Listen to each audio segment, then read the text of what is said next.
Ole clear tu te chi bai le vek ule ton trong video wa chuan thil thleng sang sang te bi chen na kan nei le don ani ama sabera chuan Brazil wana mai mum tam tak an mu chung chang hi bi chen na kan nei don anga amu tu tam tak te chuan mai mum hi wana tanga ron sur thla ang mai in an soi hial ani ole masain clip hi kan thlir masa photanga kan ngai tan te po kan soi zui don ani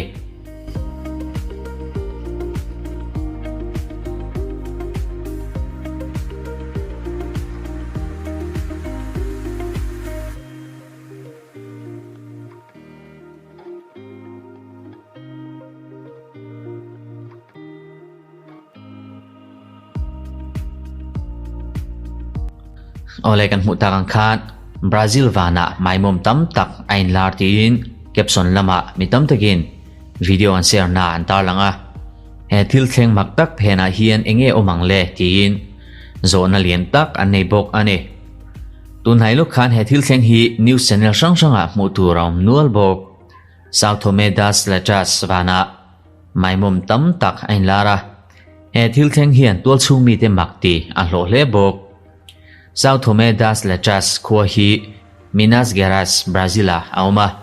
mai mom zatel chu wana tangin anon sur thla ni in antar lang ani he thil mu oi omlo tak hi atira chuan vur sure mo antia ma se chiang takan en hnuin ke pali ne ni thi an theta a hei hian to chung mi te ba ka video lo thlir tu te chu a thong hle social media platform lama te po he thil thleng hi a viral na sa mi tam tak ngai ven a hlo bok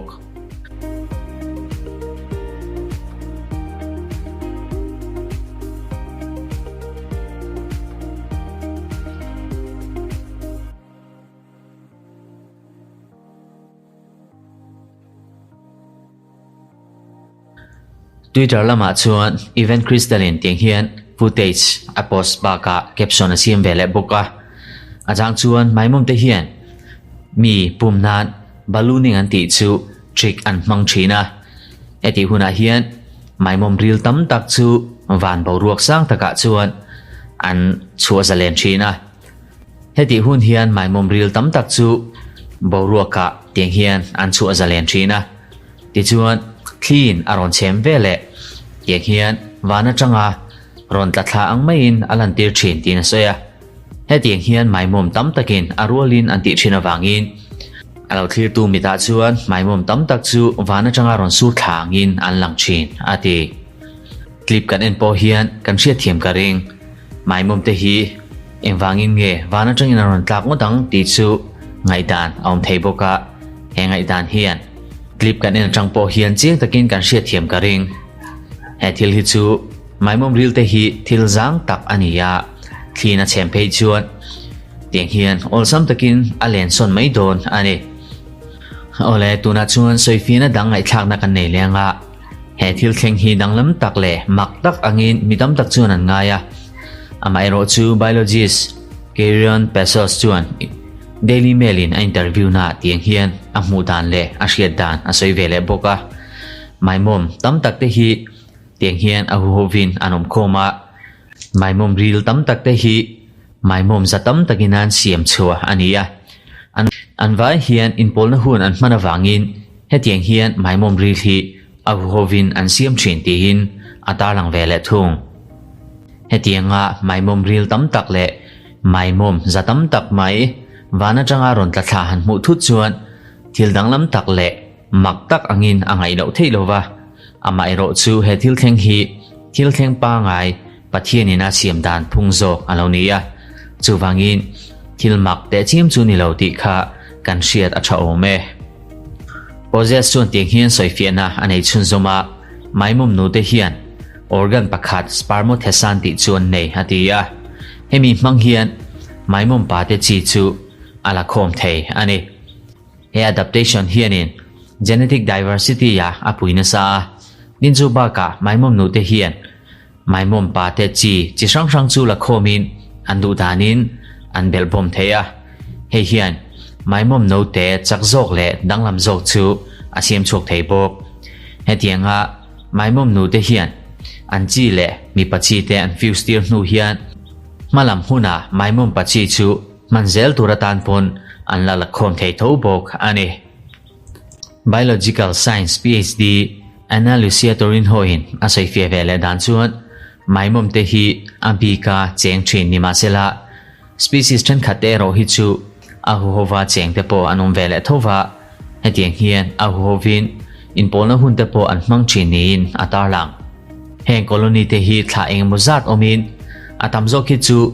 an chanduna wanga heng colony te hi ding chuak an nia cho ei tur te po man khomin tiang hian anin sem ho thin ani species than khat antinan stegodiphytes te Anelosimus anga big te phei chuan ahu hovin mai mom ril hi an siam thina ti chuan an ei tur te po pel hovin he mai mom ril lian tak an siam hi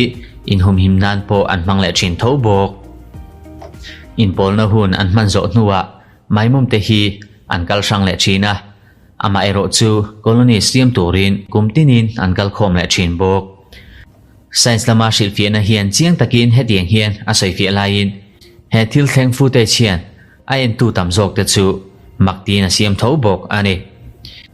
he fu te chi thalim ta an la kania he video hi online lama share an inhuin mitam takin an ngai event bok ani thil pakhat ngai event tak chu he thil thleng hi Minas Garasa avoi khat thlen na ani lo kumsan hi som pakwa pokhan spider rain hi he khuwa tho hian alo thleng le to a hewang hian mitam takin he khu hi anga event pha a khovel shiatin alar pha tin soitaila kan sei sual lawang chu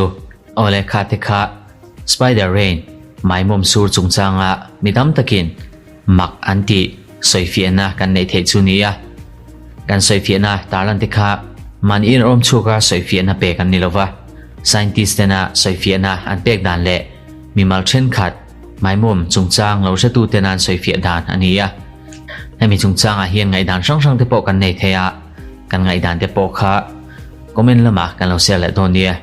ole khati song kha ton tum video a kan ngai thak thei chu ania